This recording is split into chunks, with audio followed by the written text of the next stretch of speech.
પુષ્ટિ જીવ માનવામાં તો એ જ આવે કે આ દૈવી જીવ છે, ભગવદ લીલાનો જીવ છે, પરંતુ આપણને અનંત જન્મોનો અંતરાય થવાને કારણે આપણને વિસ્મરણ છે લીલાઓનું. તો ફરી આપણું દૈવીપણું, ફરી આપણું એ વ્રજભક્તપણું આપણને યાદ કઈ રીતે આવે? એક વ્યક્તિ એક ટ્રેનમાં બેઠીને જતો હતો અને સ્ટેશને ઉતર્યો અને ઉતરતાની સાથે પોતાની યાદદાસ્ત ભૂલી ગયો. હું કોણ છું, ક્યાં હું આવ્યો છું? અને બધા પૂછે કે તારું નામ શું, તારે જવું ક્યાં છે? કે મને બધું ભૂલાઈ ગયું, કંઈ યાદ નથી મને. હું ક્યાંથી બેઠો, ક્યાં જવાનું છે, કોણ છું, મારું નામ સરનામું બધું ભૂલાઈ ગયું. અને બધા ભેગા થઈ ગામવાળા કે આનું કરવું શું? એકે યુક્તિ બતાવી, એમ કરો કે આ જે ટ્રેનમાં આવ્યો એ ટ્રેનમાં પાછો લઈ જાઓ, અને પાછા જતા જતા ક્યાંક એને એનું ગામ દેખાશે ને તો નામ અને કામે યાદ આવી જશે.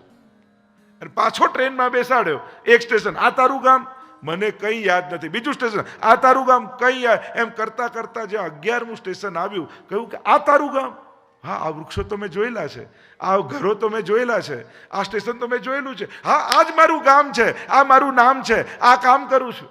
બધું જ સ્મરણ આવી ગયું. એમ આ અનેકવિધ લીલાઓના મનોરથો કરી આપણને બધાને મહાપ્રભુજી નિત્ય લીલાની યાત્રા કરાવે છે. તું આ લીલાનો જીવ છું? ના, આ લીલા તો હું નથી જાણતો. તું આ લીલાનો જીવ છું? આ લીલા તો નથી જાણતો. રાસ લીલાનો મનો, હા હું તો આ જ લીલાનો જીવ છું, અને લીલામાં મારું આ નામ છે, અને હું આ દૈવી જીવ છું. અને આમ કરી કરી અને જીવને એનું ભગવદીયપણું, એનું વ્રજભક્તપણું, એનું આદિ દૈવિક સ્વરૂપ, એનો પરિચય જીવને ભગવદ લીલાના દર્શન માત્રથી થઈ જાય છે.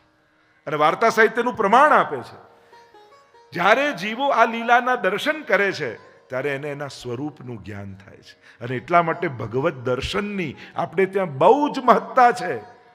ક્યાંક જોવા માત્રથી તમને તમારુંપણું યાદ આવી જશે કે તમે કોણ છો, તમે ક્યાંના જીવ છો.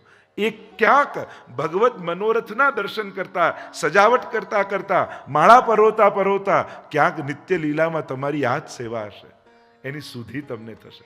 એટલે સ્વ સ્વરૂપનું જ્ઞાન કરવા માટે ભક્તિ માર્ગમાં, પુષ્ટિ માર્ગમાં ધ્યાનમાં બેસવાની જરૂર નથી. આપણું ધ્યાન પ્રભુ પ્રત્યે રાખવાની જરૂર છે.